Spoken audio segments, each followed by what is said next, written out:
TVS vocal training and the methodology, among other things, is a vocal mode pedagogy.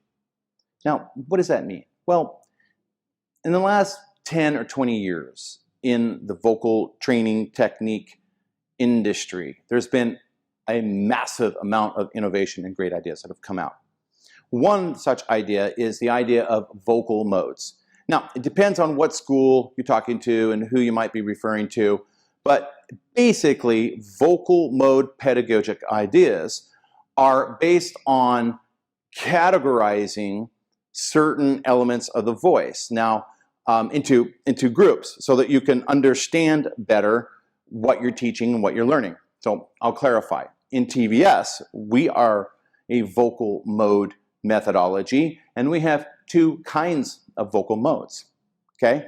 We're the only training program that offers two kinds of vocal modes. The first group of vocal modes are what we call physical vocal modes. Physical vocal modes.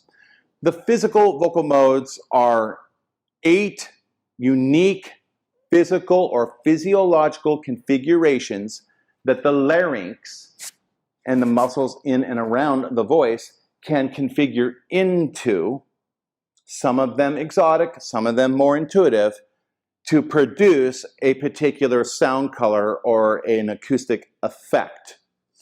For example, what I'm doing right now is a physical vocal mode. It's called speech mode. The way my larynx is configured, okay, for speech is unique. And that's different than the way it is configured for singing. Another example, ha, ha, ha, ha, falsetto is also a vocal mode. The way my voice and my vocal folds are configured and characterized to make that sound has been classified as falsetto vocal mode. In TVS, we have 8 vocal modes: speech, sob, opera, falsetto, belting, twang, distortion, and quack. Those are 8 different ways that the physiology are set up to make different kinds of sound colors and to troubleshoot problems, similar to the onsets. Once you get to know those physical modes, you understand the way the voice works much better and what you can do with it. Now, the other group of vocal modes are, in TVS, we call them acoustic modes.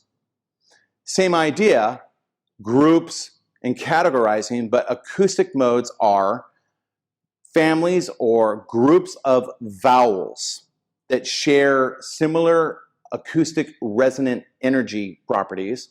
That is to say, where the resonant energy is vibrating in your vocal tract, in your body, and because of that resonant energy, similar sound colors.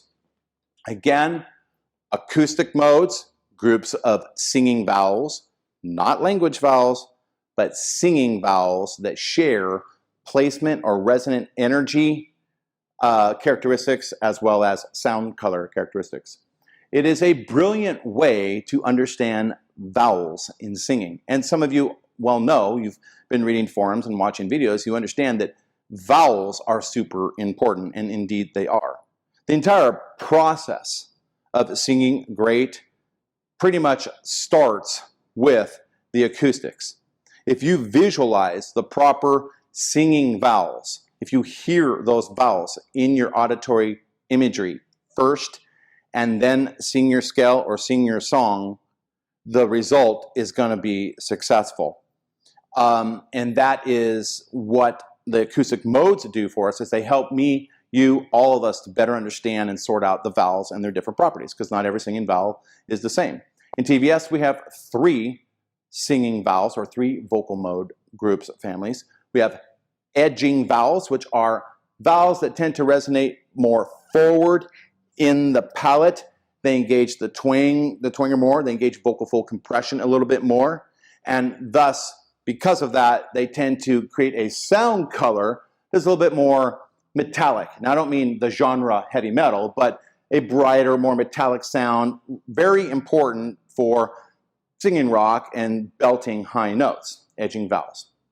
On the opposite end of the spectrum, we have an acoustic mode called curbing vowels.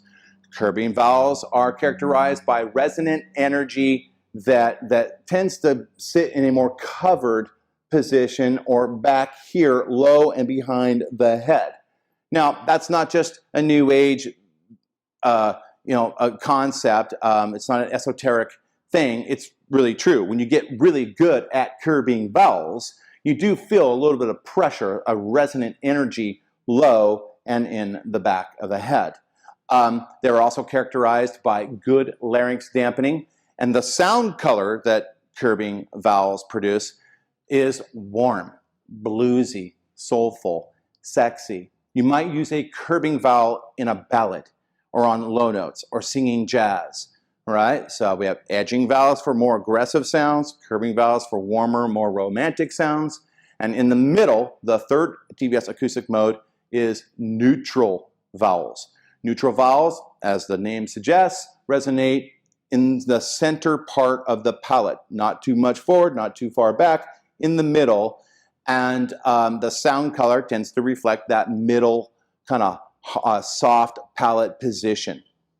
So that's what acoustic modes are. You have physical modes, the physiology configurations, 8 of them, and you have acoustic modes broken up into 3 families and 8